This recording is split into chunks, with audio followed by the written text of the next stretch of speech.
자, 오늘 살펴볼 하나님의 말씀은 사도행전 27장입니다. 자, 사도행전 27장 전체를 통해서 고난의 바다를 지나 소망의 나라로 라고 하는 제목으로 말씀드릴 텐데요. 이 사도행전 27장의 본문에는 바울이 3번 권면하는 바울의 고백이 나옵니다. 간증이기도 하고요. 이 풍랑을, 이 폭풍 한가운데 서 있는 바울이 이 고난의 바다를 어떠한 하나님 앞에 드려지는 고백을 통해서 소망의 나라로 다다르는 그 그림을 우리에게 보여주는지 살펴보겠습니다. 그 세 구절을 그렇게 읽도록 하죠. 9절 보겠습니다. 이제 여러 날이 지났고 금식하는 절기가 이제 이미 지났으므로 이제 항해하기가 위태로워진지라. 바울이 그 사람들에게 권고하여 말하기를, 여러분, 내가 보니 이번 항해에 화물과 배뿐만 아니라 우리 생명에도 상당한 손실과 피해가 있으리라고 하나, 백부장은 바울이 말한 것보다는 선장과 선주의 말을 더욱 믿더라. 21절입니다. 여러 날을 먹지 못한 뒤에 바울이 그들 가운데 서서 말하기를, 여러분이 내게 경청하고 크레테를 떠나지 아니하였으면 이와 같은 타격과 손실을 입지 아니하였으리라. 이제 내가 여러분에게 권하는 것은 기운을 내라는 것이라. 여러분 가운데 생명에는 아무런 손상이 없을 것이요 단지 배만 상하게 될 뿐이라. 내가 속해 있고 또 내가 섬기는 하나님의 천사가 간밤에 내 곁에 서서 말하기를, 바울아, 두려워 말라. 내가 반드시 카이사 앞에 서야 하리라. 그러므로 보라, 하나님께서는 너와 함께 항해하는 모든 사람들을 너에게 주셨느니라고 하였느니라. 그러므로 여러분이여 기운을 내라. 나는 하나님을 믿나니 나에게 말씀하신 그대로 되리라. 그러나 우리가 어떤 섬에 닿게 되리라고 하더라. 33절 보겠습니다.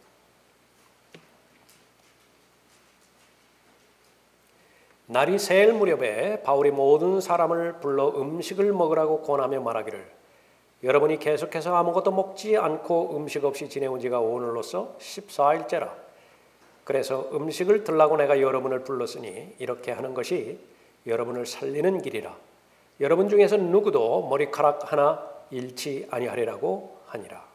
이 말을 마친 후에 그가 빵을 가지고 모든 사람의 면전에서 하나님께 감사드리고 그것을 떼어 먹기 시작하더라. 그러자 그들 모두가 기운을 내고 그들도 음식을 들더라. 기도하겠습니다.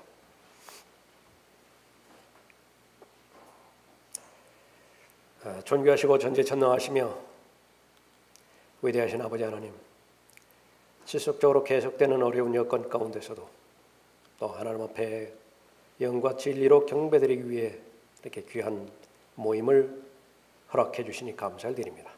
참여하는 모든 사람 주님 명으로 충만하게 채워주시고 구비시켜 주시고 또 준비시켜 주시어서 오늘 경배를 통해서 또 하나님께서 주시고자 하는 은혜의 또 은총의 복을 넘칠 수 있도록 누릴 수 있도록 선하게 인도해 주시길 간구를 드립니다. 오늘도 변함없이 또 하나님께 주시는 귀한 간증과 귀한 입술의 열매와 또 손길을 주님 앞에 드렸습니다. 마음으로 또 생각을 다하여 지성을 다하여 하나님을 사랑하는 그 귀한 믿음의 고백들을 하나님께서 받아들여 주셔서 오늘 이 경배를 통해서 더욱더 하나님 사랑하게 해주시고 더욱더 다시 오실 예수 그리스도를 기다리는 믿음이 더 견고해질 수 있도록 산 소망 가운데서 하루하루를 살아갈 수 있도록 복 주시길 원합니다. 저를 주님 명으로 충만하게 채워주시며 마귀가 이 시간을 공격하지 못하도록 보호해 주시기 원합니다. 주 예수 그리스도의 이름으로 기도드렸습니다.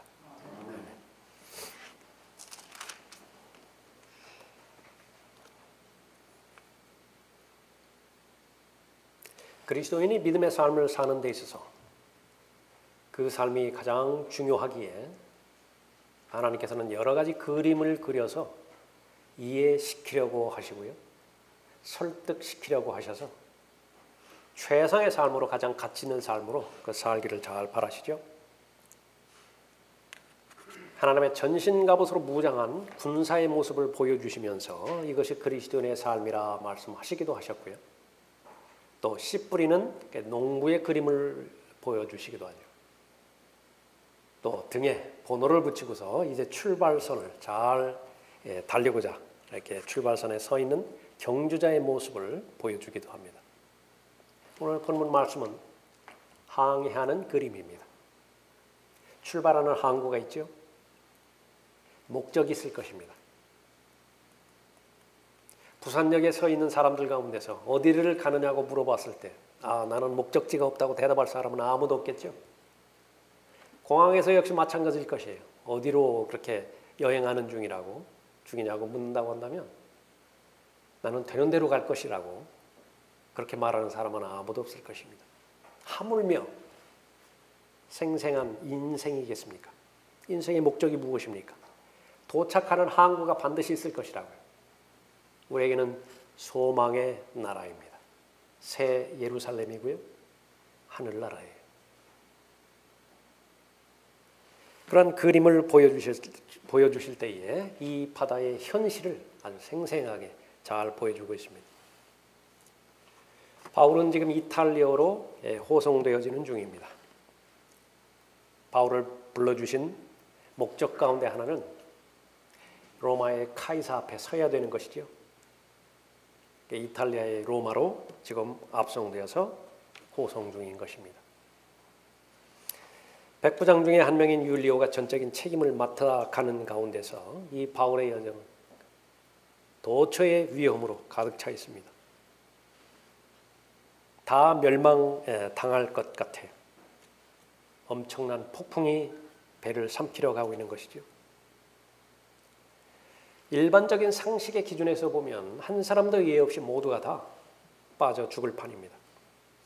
이 가운데서 어떻게 하나님을 의뢰하고 하나님의 도움의 손길을 통해서 이 고난의 바다에서 구출받아서 한 사람도 죽지 않고 멸망당하지 않고 모두가 다 육지에 잘 다다랐는가? 바울의 경험을 보여주는 것입니다. 그것은 우리의 경험이기도 해요. 우리에게 주시고자 하는 교훈이기 때문에 그런 것이죠. 우리는 하늘을 향해서 지금 계속 항해 중입니다. 본문에서는 배를 갈아타죠. 이탈리아로 가기 위해서. 기다리죠. 이런 모든 부분들은 다 우리와 흡사하게 똑같은 경험을 주는 것입니다. 폭풍은 낙담하게 만들고요. 포기하고 쉽게 그렇게 만들기도 하죠. 그러나 극복하는 사람들이 있습니다. 하나님의 사람들이죠. 하나님의 인도함을 받는 사람들입니다. 하나님께서 넣어주신 바다라고 한다고 하면 허락하신 항해죠. 그 고난의 바다를 우리는 잘 통과해서 소망의 나라로 들어갈 것입니다. 그 과정에서 우리에게 주시는 교훈 첫 번째는 고난은 모두에게 닥친다라고 하는 사실입니다. 여기 본문에 보면은 이제 백부장이 있고요. 선주가 있습니다. 선장이 있어요. 270여 명의 노예들과 또 선원들도 있습니다. 그 가운데 하나님의 사람도 있죠. 바울이 있습니다. 아리스타코가 있고요. 누가가 있습니다. 누가가 바로 이 사도행전을 기록했죠. 하나님의 사람도 있지만은 하나님과는 무관한 사람들도 있습니다. 성경에 주시는 첫 번째 교훈은 고난은 모두에게 닥친다라고 하는 사실입니다. 내가 이런 일들을 너희에게 말하는 것은 너희가 내 안에서 화평을 지니게 하려 함이라. 세상에서는 너희가 환난을 당할 것이나 기운을 내라. 내가 세상을 이겼노라. 하나님의 자녀와 그렇지 않은 사람들의 차이는 바로 그 고난을 당하는 배 안에 탑승하신 분이 계신가 그렇지 않은가라고 하는 것입니다. 우리 주 예수 그리스도는 파일로트예요. 비행기에서도 그렇고 배에서도 그렇습니다. 친히 인도하고 계시고 또 주관하고 계시는 것이죠. 세상의 영향력과 힘은 대단합니다. 당장 우리가 피부로 느끼는 것은 코로나 바이러스의 힘, 영향력 얼마나 대단하죠? 거의 대부분을 다 멈춰버리게 만들잖아요. 영향받지 않는 것이 어디 있습니까? 그러나 그것을 극복할 수 있는 유일한 길, 그것을 통제할 수 있는 주님을 신뢰하는 것이죠. 정복하신 분이라, 이기신 분이라 스스로를 그렇게 소개하고 있기 때문에 그렇습니다. 모든 시험을 다 받으셨고 고난과 역경들을 다 통과하셨고요. 그럴 때마다 아버지 하나님 앞에 순종함으로 인해서 순종을 배우셨어요. 마귀를 이기신 분이십니다. 그 이기신 결과 자기에게 순종하는 모든 사람들을 모두가 다 구원에 이르게 하려고 구원의 분이 되셨다 말씀하십니다. 고난은 모든 사람에게 임하는 것입니다. 여러 가지 고난이 있죠. 그 출처도 다양합니다. 세 가지로만 살펴볼 수 있다고 한다면 하나님께서 허락하시는 고난이 있어요. 하나님께서 허락하시는 고난이 있습니다. 그 목적은 성도의 무장입니다. 연단시키기 위해서, 더 육성시키기 위해서. 사탄이 역사하여 겪는 고난도 있습니다. 마귀가 주는 고난인 것입니다. 덫에 걸리게 할 목적으로, 속일 목적으로, 최종적인 목적은 죽이고 멸망시키는 것입니다. 이 사탄이 주는 시험, 어려움, 환난, 이 가운데서 아무도 예외되지 않습니다. 예수님의 제자들 가운데서 아주 마음을 다해서 마음도 그렇고 표현도 그렇고 열성적으로 주님을 따랐던 제자가 베드로였지요. 예수 그리스도께 가까이 다가가면 다가갈수록요, 마귀도 더 가까이 다가갑니다. 그 사람이 아주 집요하게 달려들어요. 예수님이 걱정스러웠습니다. 베드로에게 권면하죠. 한 사람을 직접 개인적으로 불러서 시몬아 시몬아 부르는 것입니다. 보라, 사탄이 너희를 밀처럼 키질하려고 찾았느니라. 한 귀로 듣고 한 귀로 흘러들었죠. 기도했어야 됐다고. 마태복음 26장에서 주님을 부인할 때 또렷또렷하게 세 부분에 걸쳐서 나는 그 사람 모른다고, 마지막 법원에서는 저주하면서까지, 맹세하면서까지 나는 모른다고 그랬죠. 대단한 것입니다. 한 번 인생의 고난의 바닥 가운데 봉착해 있을 때요, 그것은 집어삼킬 것처럼 다가오는 것이에요. 어떤 덜 위협적인 고난이 있고 더 심한 고난이 있고 그런 거 없어요. 또 하나 병행인 것은 사람은 그 고난에 익숙해지지 않는다라고 하는 사실입니다. 지금까지 내가 7번, 8번 고난을 잘 겪었다고 해서 8번째 그 고난이 이제 익숙해졌다, 그런 사람은 없어요. 매번 새롭습니다.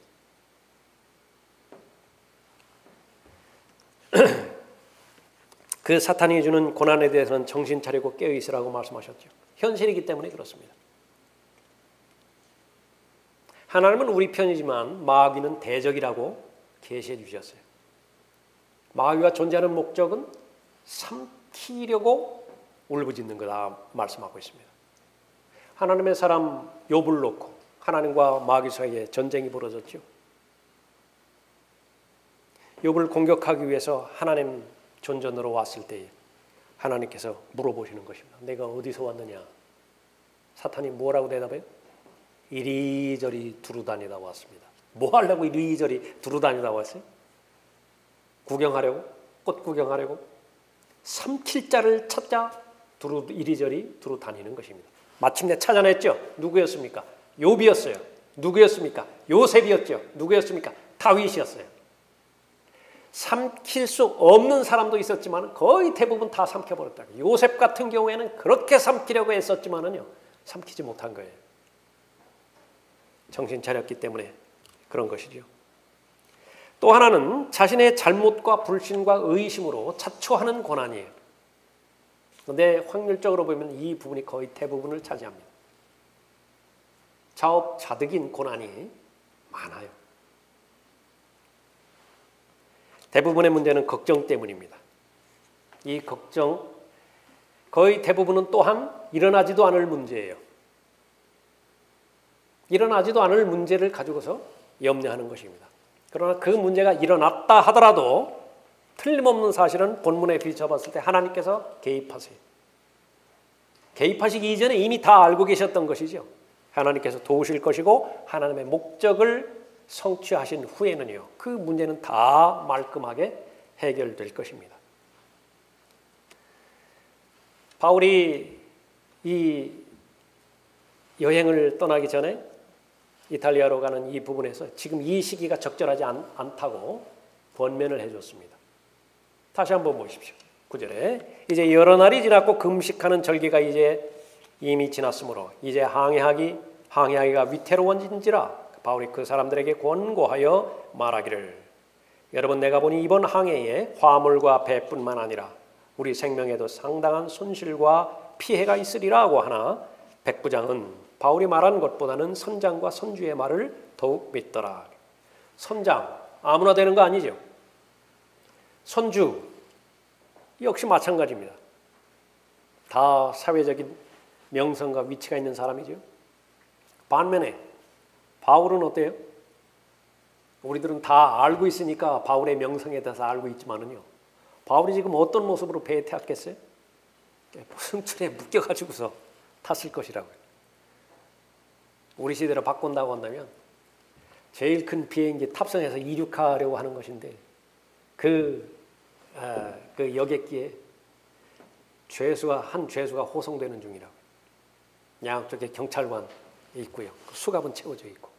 근데 그 죄수가 갑자기 성경책을 이렇게 들고 다녀서 이 비행기는 불시착할 것입니다. 거기 기장도 타고 있고 부기장도 타고 있겠죠. 그러니까 뭐라고 생각했겠어요? 그러니까 똑같은 말입니다. 좀 많이 봐줘서 지금 성경에서 기록하고 있어요. 백부장은 바울이 말한 것보다는 선장과 선주의 말을 더욱 믿더라. 통찰력입니다. 분별력이 필요한 것이에요.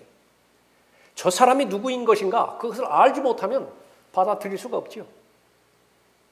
그렇게 말한 사람은 바로 하나님의 자녀였습니다. 하나님의 사역을 맡은 사람이었고 하나님의 목적 가운데 불러주셨고 또 더더군다나 하나님과 교제가 단절된 적이 없는 하나님의 사람이었어요. 어떻게 알았겠어요? 내가 본 이번 항해에 화물과 배뿐만 아니라 우리 생명에도 상당한 손실과 피해가 있으리라. 자기 자신의 그냥 직관으로 이야기한 거예요. 본문 말씀 전체를 봤더니요. 하나님께서 말씀하여 주신 거예요. 이것이 하나님과의 교제하는 사람의 특권입니다. 쓸데없는 고난, 예상치 못하는 사고, 위험 그 부분으로부터 하나님께서 보호해 주세요. 그냥 보호해 주시는 것이 아니라 눈동자처럼 보호해 주신다고 강조하고 있는 것이죠. 이 세상을 살아가면서 고난은 모든 사람에게 다 닥치는 것입니다. 그 사실을 인지할 때에 내가 닥친 현재의 고난은 하나님으로부터 나를 성장시킬 목적으로 연단시킬 목적으로 주시는 고난인가? 마귀가 나를 속이고 멸망시키려고 주는 고난인가? 아니면 내가 자업자득으로 인해서 분명히 원리와 원칙이 있음에도 불구하고 무시해버린 거죠. 그렇게 해서 내가 고생하는 그 고난인가? 우리가 잘 알아야 되는 것입니다. 그러나 분명한 사실은 하나님께서 말씀하셨을 때에 그것은 상황과 여건과 조화를 이루지 않는다 하더라도 합리적으로 이성적으로 설명이 되지 않는다 하더라도 그것이 진리예요. 이 백부장은 바울의 말을 들었어야 됐죠. 선장과 선주도 이 바울의 말을 들었어야 됐던 것입니다. 고난의 바다를 지나서 소망의 나라로 항해하는 사람들이 그리스도인입니다. 우리의 항해는 많이 지났어요. 그러나 그 바다는 고난으로 가득 차 있습니다. 폭풍이 있고 태풍이 있습니다. 두 번째는 우리에게 주는 교훈은요. 고난에는 목적이 있다라고 하는 사실입니다. 21절 보십시오.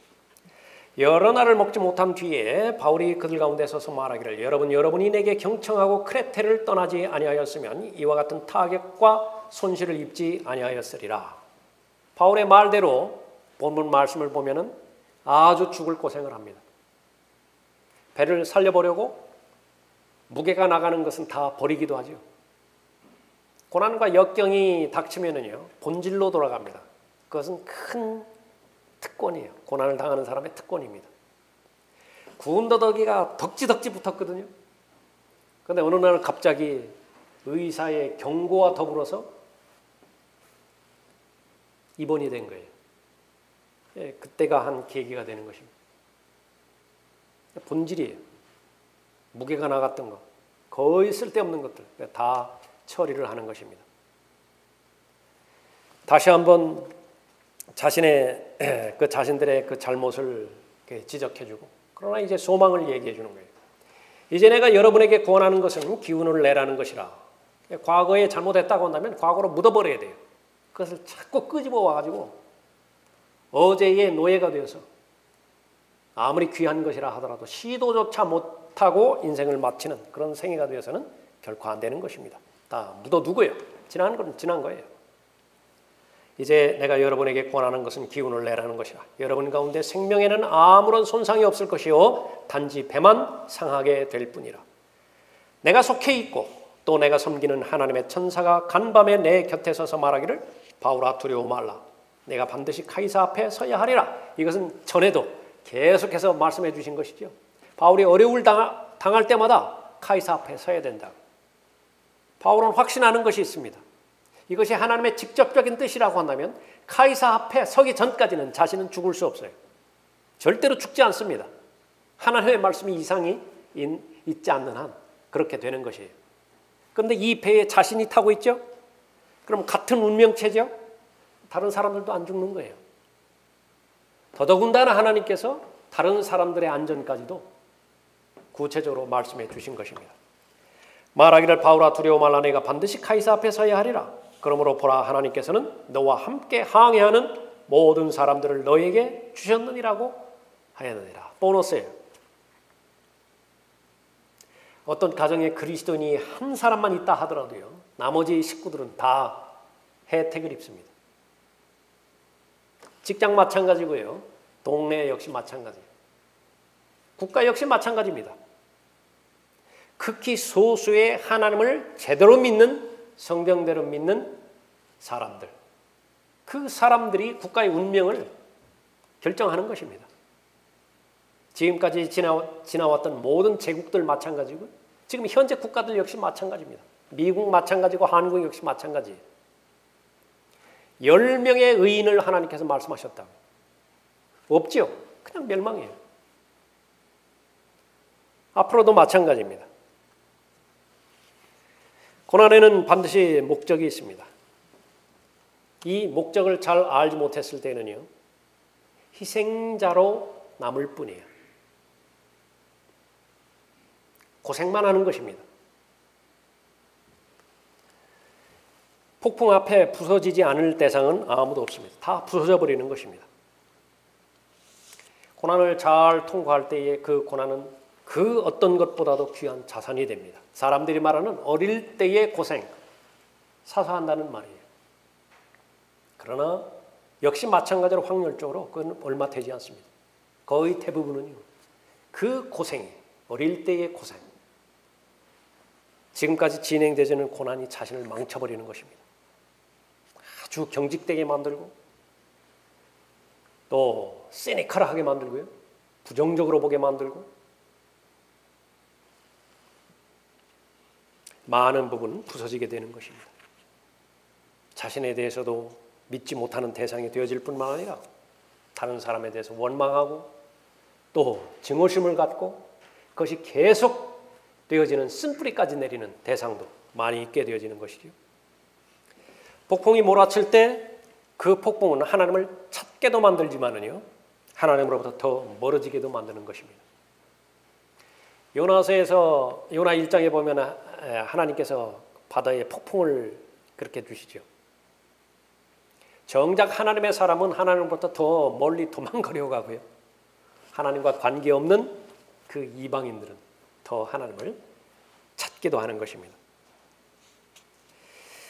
매일 겪는 그리스도인의 어려움, 거기에는 목적이 있습니다. 그것은 알곡을 쭉 정리해서 가려내는 도리깨질이에요. 진짜를 찾아가는 것입니다. 여러분에게 기도의 제목들을 많이 줄 거예요. 여러분이 기도하시죠. 기도의 응답은 제일 마지막 단계입니다. 기도를 시작하고 기도하는 과정 가운데서 하나님과 대면하는 가운데 하나님이 중심이 되어지고 그 하나님과 여러분 자신을 계속 비교하게 만드신다고요. 하나님은 온전하신 분이죠. 거룩하신 분이죠. 정결하신 분이십니다. 그에 비해서 나 자신은 어떻습니까? 비교가 되지 않는 것이에요.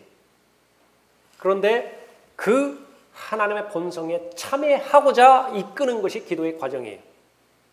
하나씩 하나씩 쓸데없는 부분들을 다 제거를 하는 것입니다. 필요한 부분이 있죠. 그러니까 예수 그리스도를 통해서 성령 하나님의 인도하심을 통해서 보완하는 것입니다. 내가 채워지는 것이에요. 기도의 과정이 모두 끝났죠. 한 번에 끝나는 기도의 과정도 있고요. 사흘 걸리는 기도의 과정도 있습니다. 그래서 기도의 방향을 바로잡았어요. 그랬을 때 하나님의 관점에서 바라보시는 그 사람은요, 예수 그리스도의 마음과 예수 그리스도의 생각과 일치돼요. 이제 보폭에 맞는 것입니다. 하나님과 동행할 수 있는 모든 여건이 마련된 것입니다. 고난의 목적입니다. 그것이 계속 주어지는 한 성도는 하나님 앞에 계속 기도할 것이고요. 자신의 바라보는 초점을 하나님의 초점과 일치하도록 애쓸 것이에요. 그것은 하나님께 주시는 복이지요. 보너스는 기도의 응답이에요. 병이 낫기를 위해서 기도하지만은요, 병이 나았다고 한다면 그거 더 좋을 일이라. 그러나 낫지 않았다 하더라도 거의 대부분의 영적인 복을 하나님께서 주시는 것입니다. 다른 그리스도인이 어려움에 처할 때 위로해 줄 수 있어요. 누가요? 고난의 바다를 잘 통과한 사람은 고난의 목적입니다. 우리의 모든 환난 가운데서 우리를 위로하시는 분이시라. 그러므로 우리 자신이 하나님께 받은 위로로서 어떠한 고난 중에 있는 사람들도 위로할 수 있는 것이라. 여러분이 고난 중에 우선적으로 하나님께서 여러분을 위로해 주십니다. 거기서 그치는 것이 아니라 그 하나님께 주신 위로가 그대로 남아있다고요. 옆을 봤더니 똑같이 고난받는 사람이 있거든요. 그러니까 하나님께서 여러분을 제시하는 거예요. 그 고난을 나눠주라고. 그 하나님께서 주신 위로를 나눠주라고. 세상이 주는 위로와는 달라요. 세상이 설득할 수 있는 그런 설득과는 다른 것입니다. 그 역할을 어려움에 처할 때 도움받았던 하나님께서 위로해 주셨던 그 사람은 누리는 것입니다. 여러분이 어떤 삶을 살든지요, 하나님께서는 반드시 고난을 허락하실 거예요. 거기는 목적이 있기 때문에 그런 것이죠. 이 세상에서 고난 없는 사람보다 더 약해 빠진 사람은 없습니다. 온실 속에서만 자랐던 화초예요. 그건 밖에 나가질 못해요. 견디지를 못하기 때문에 그렇습니다. 그리스도인이 증거를 합니다. 바울이 오늘 증거를 하죠. 내가 속해 있고 또 내가 섬기는 하나님의 천사가 간밤에 내 곁에 서서 말하기를. 이 부분을 자신의 동료 둘 외에는요, 아리스타코와 누가 외에는 다 믿지 않는 사람들이에요. 그 사람 앞에서 담대하게 이야기를 하는 것이. 왜 그런 것이냐. 이 고난을 통과하는 가운데서요, 그 배에 타고 있던 모든 사람들은 다 자기 한계 상황에 다 다다랐어. 다 죽는구나 라고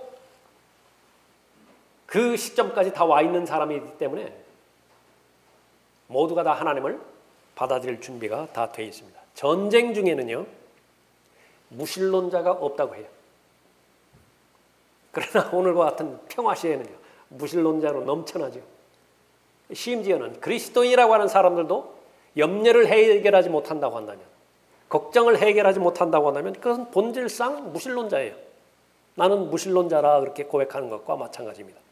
그러나 절체절명의 위기 속에 내가 빠진다고 한다면 하나님 찾지 않을 사람이 어디 있어요? 그렇기 때문에 이러한 환경 가운데서 하나님을 증거할 수 있는 좋은 계기를 하나님께서 허락해 주시는 것이지요. 그리스도인의 삶 가운데서 어려움에 봉착했을 때 몸이 맞는 위기가 있습니다. 돈 문제가 있고 사람들과의 관계 문제가 있겠지요. 질병의 문제가 있을 것입니다. 그러나 그보다 더 중요한 것은 혼의 문제예요. 성경에서는 바로 이 혼의 문제를 하나님께 맡기라고 언급하고 있습니다. 본문에서는 이 배가 어려움에 처해 있기 때문에 배 끄트머리로 가서 고물이죠. 배 끝 거기서 이 닷 4개를 다 내려버리는 것입니다. 닷 보셨어요? 닷? 작은 배의 닷도 대단하지만 큰 배의 닷을 보면 그 사슬, 그 쇠로 만든 그 고리 하나가요. 사람 팔뚝만한 두께로 그렇게 매어지죠. 한번 내릴 때는요, 요란한 소리를 내면서 밑으로 다 빠져나가죠. 근데 어느 경우에 보면은요, 마지막 고리까지도 밑으로 다 내려가 버렸어요. 아주 황당하겠더라고요. 다 전체가 다 빠져나가지. 견고해야 되죠. 그것은 분리되면 안 되는 것입니다. 또 하나는 배 밖으로 닻을 던져야 될 것이에요. 4개의 닻을 내린 것입니다. 혼의 닻에 대해서 히브리서 6장 19절에서 언급하고 있습니다. 우리가 이 소망을 혼의 닷같이 가졌으니 두 가지 특성을 말하는 것인데 하나는 확실하고 또 하나는 견고해요. 닷의 특징이 그렇죠. 견고해야 되겠죠. 그러나 사람이 만든 배는 한계가 있어요. 우리가 이 소망을 혼의 닷같이 가졌으니 확실하고 견고한 소망이라 말씀하고 있습니다. 23절에 다시 보십시오. 내가 속해 있고 또 내가 섬기는 하나님의 천사가 간밤에 내 곁에 서서 말하기를. 늘 하나님의 임재 가운데 걸어가는 사람, 자신의 혼의 닻을 또 하나님께 내린 사람이죠. 폭풍이 몰아치면 이리저리 흔들리게 되어 있습니다. 믿음이 흔들려요. 아무리 견고한 믿음을 소유한 사람이라 하더라도 고난이 닥치는 순간은 흔들리게 되어 있습니다. 바울 역시 마찬가지예요. 삶의 절망에까지 이르게 하는 것이 바로 고난이기 때문에 그렇습니다. 그러나 내재하시는 성령 하나님께서 인도해 주시죠. 하나님의 영감으로 주신 하나님의 말씀이 붙잡아 주시죠. 흔들리는 그 사람을 붙잡아 주는 것입니다. 골짜기를 다닐 때가 얼마나 많이 있습니까? 산 위를 다닐 때도 가끔 있죠. 어디를 간들 하나님의 임재가 없는 곳은 없습니다. 그 사람은 가장 강한 사람이에요. 죽음의 골짜기를 지날지라도 하나님께서 함께 해주신다고 한다면 하나님의 자비, 하나님의 선하심, 그것은 항상 따르게 되어 있는 것입니다. 하나님의 약속의 말씀을 붙잡았기 때문에 흔들리지 않을 수 있었던 것이지요. 바울에게 말씀해 주시는 것은 반드시 카이사 앞에 서야 된다라고 하는 하나님의 말씀이었습니다. 아직 카이사 앞에 서지 않았죠. 결과는 무엇입니까? 배에서 지금 겪는 어려움, 여건, 그건 다 잘 해결될 것이에요. 어떻게 알죠? 하나님의 결론을 보면 다 알 수 있는 것입니다.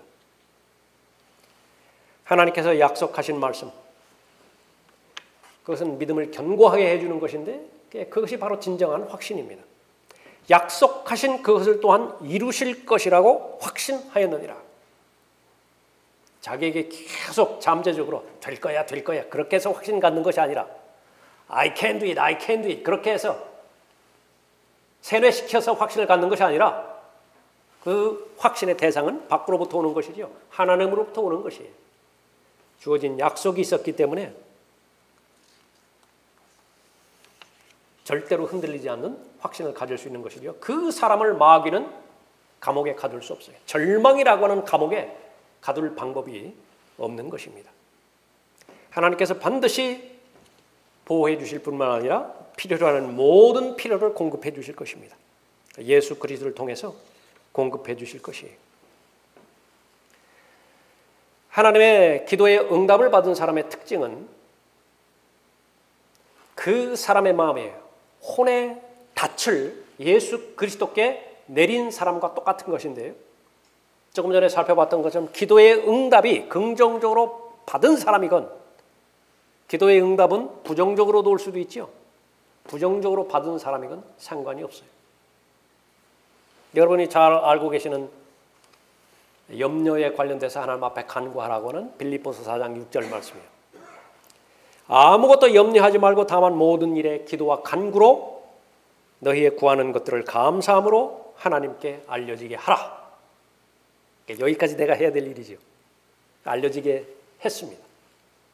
하나님의 기도 응답의 방법은 두 가지예요. 병을 낫게 해주실 것이라고요. 문둥병이든 열병이든 상관없어요. 그것이 사람의 생리적인 현상에 우선은 병이든 마귀가 개입해서 오는 병이든 상관없어요. 하나님께서 고치시면 고치시는 것입니다. 그 응답이 하나 있습니다.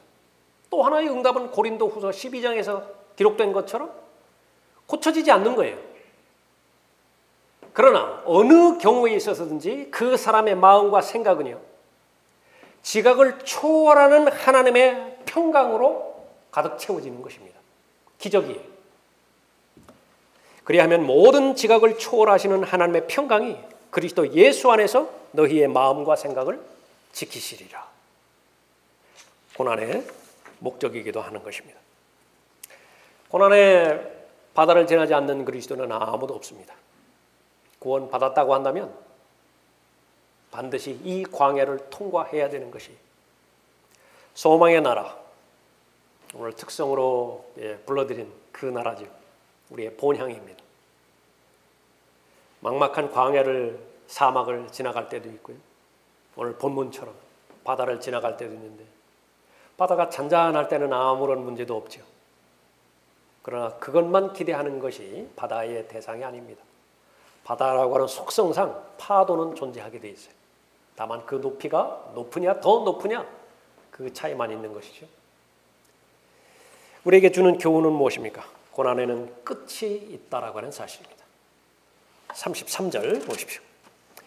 날이 새일 무렵에 바울이 모든 사람을 불러 음식을 먹으라고 권하며 말하기를 여러분이 계속해서 아무것도 먹지 않고 음식 없이 지내온 지가 오늘로서 14일째라. 그래서 음식을 들라고 내가 여러분을 불렀으니 이렇게 하는 것이 여러분을 살리는 길이라. 여러분 중에서 누구도 머리카락 하나 잃지 아니하리라. 분명히 하나님을 만난 바울이 모든 사람 앞에서 하나님의 계획을 말해 주었지요. 한 사람도 손상당하지 않을 것이다. 그런데 사람들이 그 하나님의 약속의 말씀을 믿지를 못합니다. 그래서 선원 가운데 일부가 도망치려고 해요. 30절에 보면 그러나 선원들은 배에서 도망치고자 하여 이물에서 마치 닻을 내리는 것처럼 하면서 바다 위에 거룻배를 내려놓더라. 그 거룻배, 구명보트지요. 거기 타고서 도망가려고 그렇게 하는 것입니다. 하나님의 계획이 없는 거예요.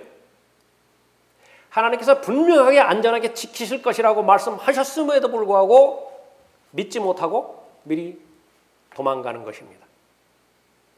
왜 그렇습니까? 이 고난이 끝이 없을 것 같아요. 내 방법대로 살아보려고 하는 것입니다. 가장 안전한 장소는 배 아니에요. 가장 안전한 장소는 배 아닙니다. 아무리 상황과 여건이 요동치고 여러 가지 위협으로 나를 협박한다 하더라도요. 가장 안전한 장소는 내 책상이에요. 매일매일 앉았던 그 책상이라고요. 하나님의 말씀이 열지요. 진지하게 사람의 말로 받아들이지 않고 하나님의 말씀으로 받지요. 그보다 더 견고하고 흔들리지 않는 닻은 없어요. 그 말씀에 대해서 내가 올바로 반응해서 하나님 앞에 고백을 드리죠. 시인하죠. 마귀가 건드리지 못해요. 다른 것은 건드릴지 몰라요. 질병으로 공격하고 재정적으로 공격하고 사회 세상의 풍조로 공격할지 모르지만 절대로 흔들리지 않는 것은 바로 혼입니다. 여러분의 마음의 중심이에요. 마음으로 하나님을 사랑하는 그 사랑, 진리를 사랑하는 열정, 다시 오실 예수 그리스도를 기다리는 살아있는 산 소망, 소망의 나라잖아요. 그와 같은 것은 절대로 마귀가 빼앗아갈 수 없는 것입니다.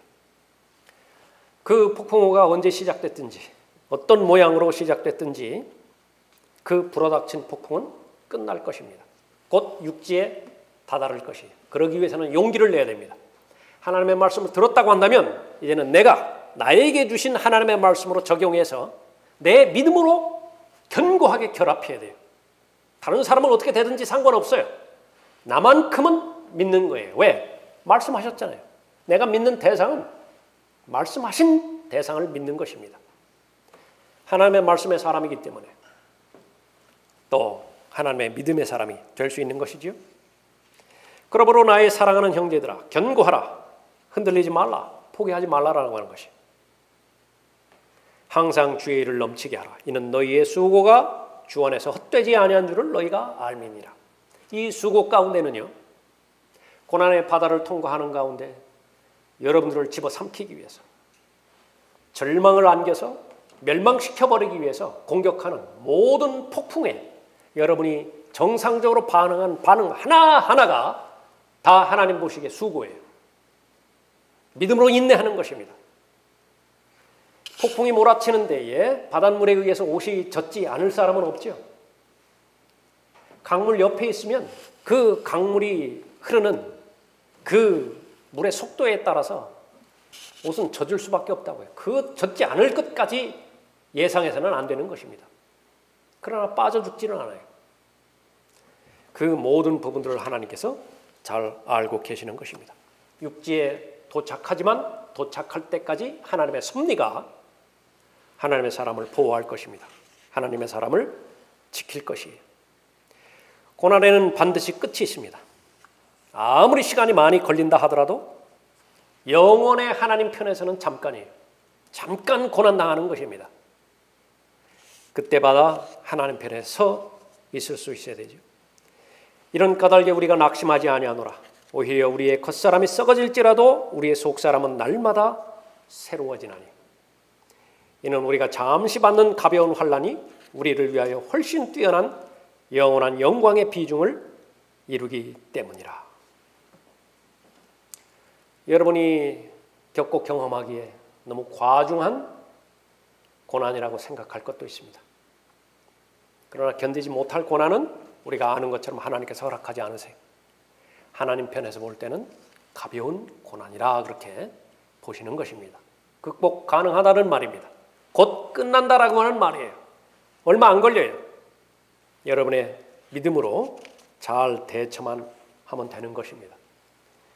그냥 내가 막연하게 도착했으면 좋겠다라고 하는 바람 정도가 아니라 하나님의 약속이 있기 때문에 그래요. 그것도 무한 약속이에요. 하나님의 무한 약속입니다. 절대로 버리지 않으세요.